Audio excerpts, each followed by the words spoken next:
I now introduce my colleagues, Mr. Zhou. Dr. Zhou, he has been working for the Chinese Academy of, sorry, I will have a difficulty memorizing his organization, International Trade and Economic Cooperation.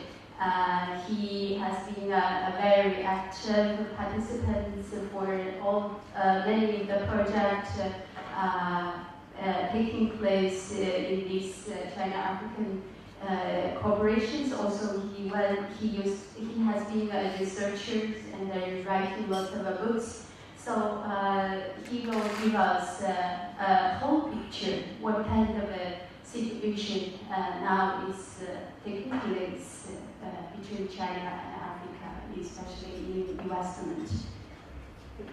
Okay, ladies and gentlemen, I'm very glad to be here in such a beautiful country to attend this conference. I think I have listened several experts from different parties to share with us your ideas about the houses in Africa.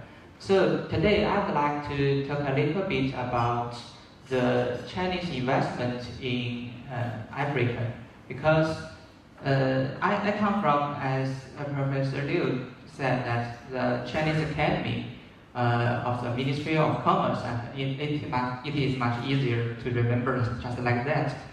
So our academy was established more than 65 years, just 1 year before, even before the People's Republic of China.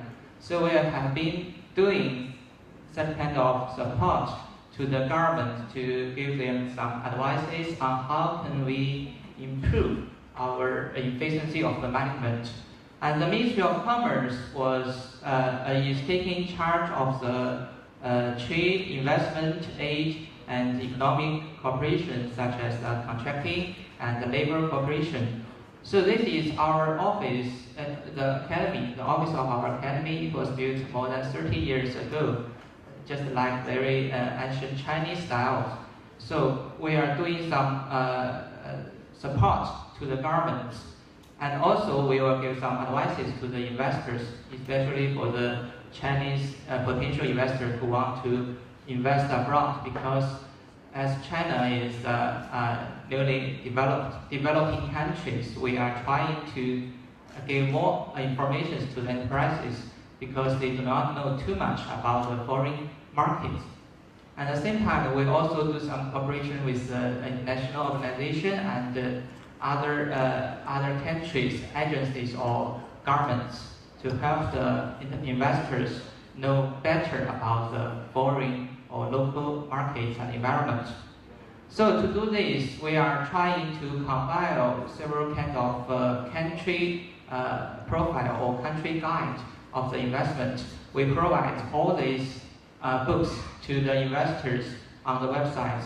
We have compiled 165 countries profiles, and we will revise them annually to let the investors to know the latest information about the foreign countries to make some decision before they actually do some kind of investment. So I think it's very important to talk about the topics here today, because as we all know that China has proposed a national strategy as going global strategy at the end of last century. And after that, China entered the WTO in 2001. So I think it is kind of a milestone that marks a new era of China's economy, because before that, Chinese investors only mainly developed in the country. But after that, we're trying to encourage them to look further, look to try to make a maximized use of their own energies, make the maximum use their own intelligence to develop better in the world. So after that, more and more Chinese enterprises have established branches in the foreign country or try to do some M&A in the foreign countries. Among them, some enterprises try to explore the industry of real estate. It is what I would like to mainly focus on. And every country have been a good friend to China for a long time. There are several different types of activities that Chinese government, banks, and enterprises involved in the economic development in the host country, like aid, investment, contracting, or labor cooperation. All these 4 activities are taken charge by the Ministry of Commerce in China. So we mainly doing some kind of calculations about this amount. I will show it later. And for better development to reach a win-win situation, both parties of China and the African countries should work together to identify and solve the problems to help the entities to overcome the barriers and try to grasp the opportunities better. So I would like to talk about the following several aspects. The first is the estimation about the amount that Chinese investors invest in Africa in the real estate industry. And second, to discuss a little bit about the advantages of Chinese investors, and then the barriers and the problems that Chinese investors face. And we may share with you some of the experience and the lessons China has in the development of domestic real estate. And in most occasions, Chinese contractors can accomplish the project on time or even ahead of the timeline, which will give the owner of the project better profit or guarantee. And the last advantage is they have full of wonderful design ideas on gathering of houses, kindergartens, elementary school, and middle school. They will build them as a group. But I would say there are always some barriers or problems Chinese investors are facing in Africa. The first is the lack of the knowledge about the environment of investment, including the development plans, economy, the laws and the regulations, the cultures, habits, and the religions, beliefs of the local people.